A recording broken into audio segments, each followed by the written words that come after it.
Hey everyone, it's Andrew from the Aussie Reds Show, and I wanted to do, sorry guys, I had COVID, so there's been a bit of a delay in terms of getting content out. You can probably still hear the congestion. I probably should have blown my nose before this video. But anyway, I don't want to be too long anyway, because I'm going to go live and see who wants to join. So Liverpool won, Burnley 0 at Burnley's home ground. For me, the review's pretty simple. The last 4 games we've been lucky. People are going to say yes, and we haven't been playing well, but we've still been winning. Correct. My big question is that are we going to get better and start winning because we're going to come across a game and we just win 2-0 and we're just convincing the whole game, or a 3-0, or just crying out loud, even a 1-0 where we just dominant, where they just never looked like the other team was in the game. Sick and tired of these really close games and not playing all that well. And it's just a matter of, are we not playing that well because we're still finding our feet, quote unquote, excuse the pun, or we're not playing that well because it's a personnel issue? Are we better this season than we were last season? Because I can tell you now, Arsenal didn't look all that great. Man City don't look all that great. Chelsea don't look all that great.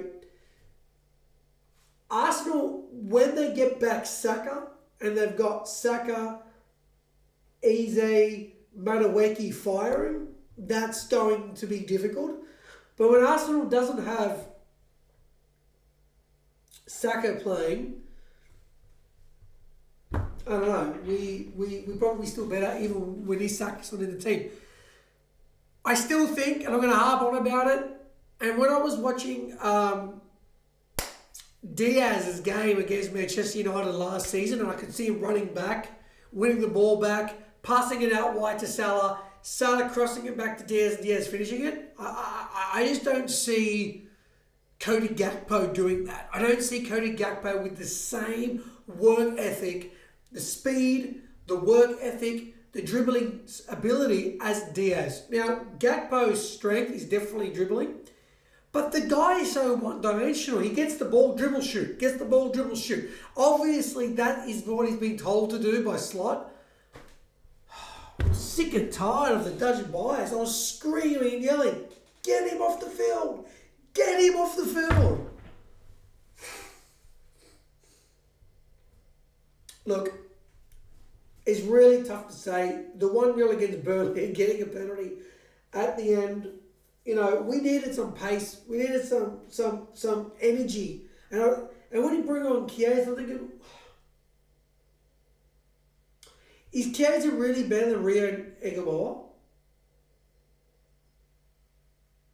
I was screaming for Rio and I was screaming for Frimpong. Why?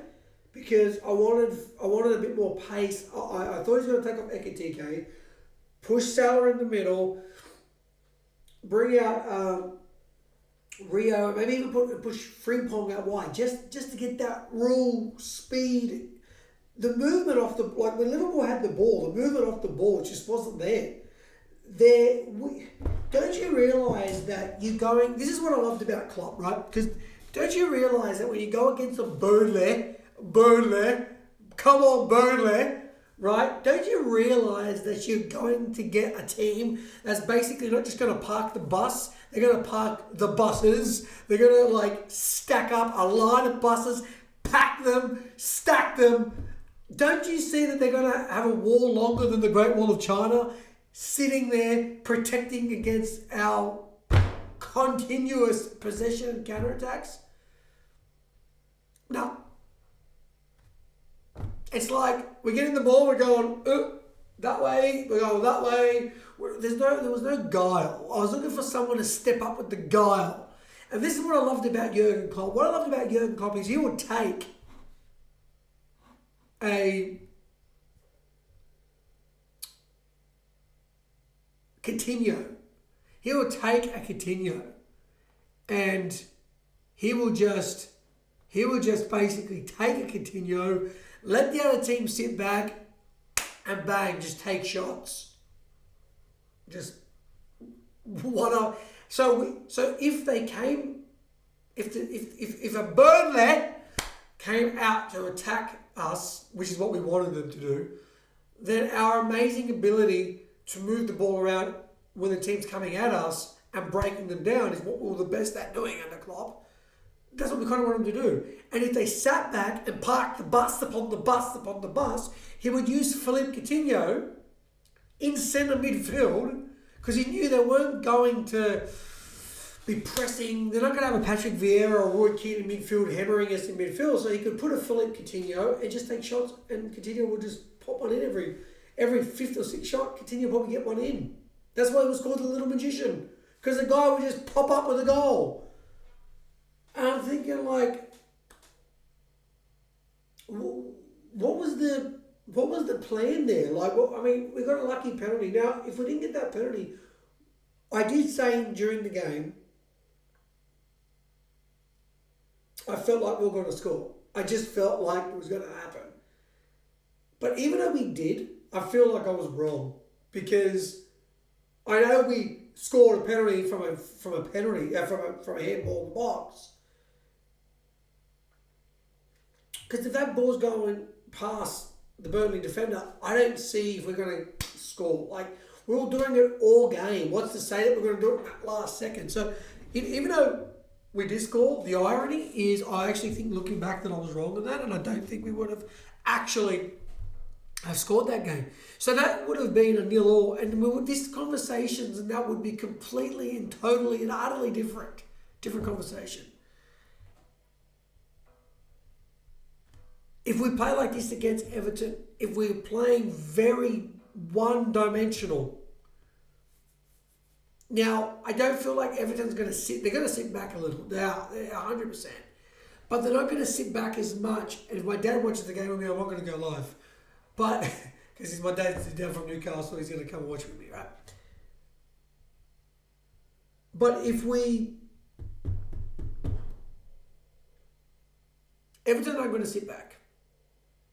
So, well, they will. No, sorry, I take that back. They're going to sit back. They're not going to sit back much, and they're like, if we go 1-0 up, they're really going to come out at us, and they've got more. They've probably got better. They've got better players.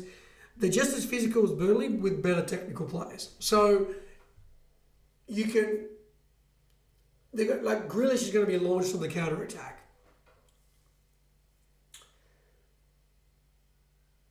I think Cody Gakpo has to be dropped. I think Salah should be pushed out wide on the left. And we put Frimpong on the right. And put Szoboszlai right back. Because I think Szoboszlai has to play. I think the reason, and then you're going to have McAllister and Gravenberch and Wirtz. And then on the left side, you've kind of got Salah, Ekitike, Frimpong. Well, give us a little bit of pace. It will. I mean, look, Isak's not starting. Isak might come on, and I guess what you're hoping for is Isak to come on in the 60th minute. But again, it's a very hard game. Is he going to rush Isak into a local derby? If he does, probably be late in the game. We'll see what he says. But I'm dropping Cody Gakpo. Like, people were going off of me about the Dutch bias. Okay? People were going off of me about the Dutch bias. What is that Dutch bias BS? I think it's Dutch bias. It's worked for Gravenberch. Obviously, it's going to work for Van Dijk. They deserve to be in the team. Gravenberch is sensational. I actually think there needs to be someone pushing Gravenberch in that position, because we're still going to play a lot of games. The Zubimendi would have been perfect. Now we've got Jones, you know. I don't know. Jones, I don't mind Jones when he's playing really, really well, but to get rid of Harvey Elliott and keeping Jones, I don't know. What I'm worried about with Liverpool, and I've said this over and over, is our work rate. Our work rate and the guile. Because I think we have technically brilliant players. I think we have traditionally, I think we've got like I'm hoping we get a bit more from Wirtz, whatever his name is. Because I feel like we're not really getting as much from Wirtz as we should have. That's what I think. So far, right? And I think his introduction into the Premier League has been like, where am I? Like, it's not like he's got time to sit there and count his Deutschmarks here, right? Like, he doesn't have time. He's just pressed. And I think Kirkes, again, good game against Arsenal, but not very good against Burnley. And so I know he takes him off and puts on Robertson because of the yellow card, but he really wasn't playing that well either. Do you really think Slot would have taken off Kirkes if he was playing really well? Guys, let me know your score predictions for Everton, Liverpool. I'll be watching it live wherever I am. Let me know how do you think we win this game? How do you think if you had Slots here, you had the Dutch here, what would you tell him? What would you tell him? Let me know in the comment section below. You all have a lovely day and I'll speak to you in the next video.